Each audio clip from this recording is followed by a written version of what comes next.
Samahan nyo kami ngayong weekend para i-celebrate ang Chinese New Year. Maglalaro nga magpipinsan dito sa mall. Kung gusto nyo nga makasingit sa pila, magsama kayo ng buntis. Pwede na rin sana siyang extra income. Saan mga kliyente, $100 lang. Sinubukan ko din tong punch calculator. Pati yung amoy ng gloves nanununtok na eh.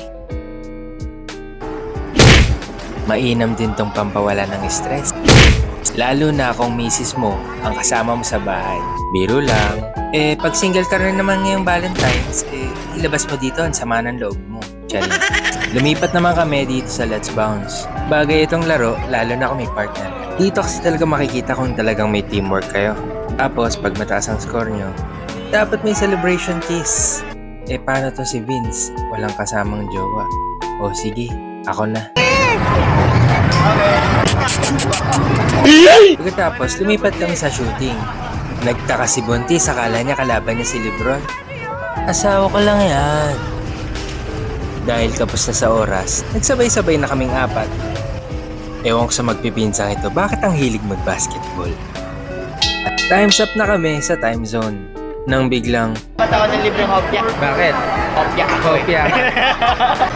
Tapos ito na lang, Vince, yung for takeout mamaya. Take-out, dinamay ko na. Oras na ng schedule namin sa lip grid. Siyempre, nag-practice muna kami.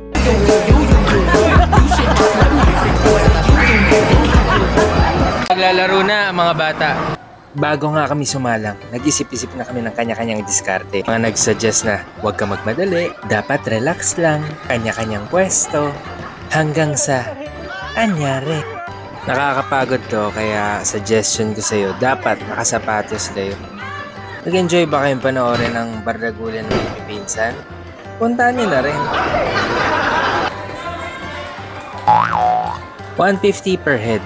At makakalaro na kayo sa loob ng 10 minutes. Siguradong yung 10 minutes na yung pagod na kayo.